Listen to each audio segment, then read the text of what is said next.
Welcome to Burning Bright, a weekly podcast presenting poetry and prose from Passenger. Noah Webster was born October 16, 1758. He was an abolitionist and a strong and early supporter of the American Constitution. But Noah Webster's best remembered now as an applied lexicographer. That means he liked compiling words and trying to create uniform use of those words among people who spoke and wrote that language. In Webster's case, of course, it was English, American English to be specific. And his compilation, of course, was Webster's Dictionary. On this edition of Burning Bright, some poems about words.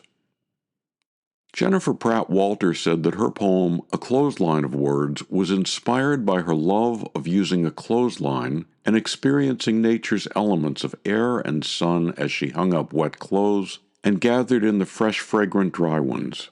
She said, obviously the intent of the work goes much further, with finding a sense of order and groundedness inside myself in a complicated and distressed world. The daily task here becomes a powerful, moving meditation that involves all the senses. It gives me to the world, and the world gives me back to myself. And we're both the better for it. Jennifer's poem, A Clothesline of Words. I weave order out of daily chaos by listening to Bach, and by hanging out laundry in rainbow color schemes, and alternating patterns with plain fabrics. Like air, I cannot keep my thoughts from touching everything I meet, testing syllables like loose dandelion seeds. Words become clothing the morning wears, liberating, watchful, protective, hopeful as honeybees. I hang this poem up in the sky inside me, metered like Bach, and in rainbow colors amidst my plain and imperfect patterns, wringing troubles out with the wind. From Passenger Issue 77, the 2024 Poetry Contest issue, Jennifer Pratt-Walter's poem, A Clothesline of Words. Sherri Stepakoff said that when she was young, her grandfather told her that the expression, "May your head grow in the ground like an onion," was the worst thing you could say to someone. She said that even though she didn't understand why it was an insult, the image stuck with her. She said, nearly 5 decades later, I've written this poem to hold a space of love and compassion for the lives of my forefathers and how, not unlike other people, they coped with pervasive persecution. Here's Sherri's poem, My Forefathers Talking. You should grow like an onion with your head in the ground. Sollst wachsen wie a Zwiebel, mit den Kopf in Drerd, is the worst thing I can say to you.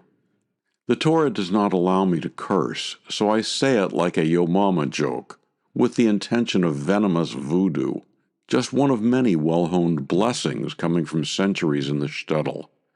But you know it is a curse, so you spit it out of your life with a fat from your lips, like our great-great-grandchildren will smudge with sage and wave away negative energy with their hands. In America, where the streets are paved with gold, where dirt floors, muddy streets, and laws saying we cannot own land or live in the town will be a thing of the past.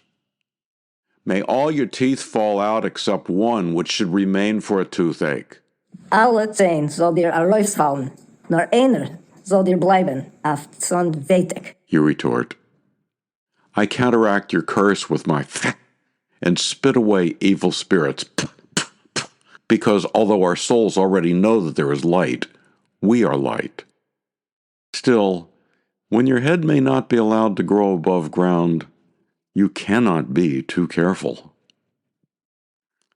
Sherri Stepakoff, My Forefathers Talking, from Passenger, Issue 75, the 2023 Poetry Contest issue.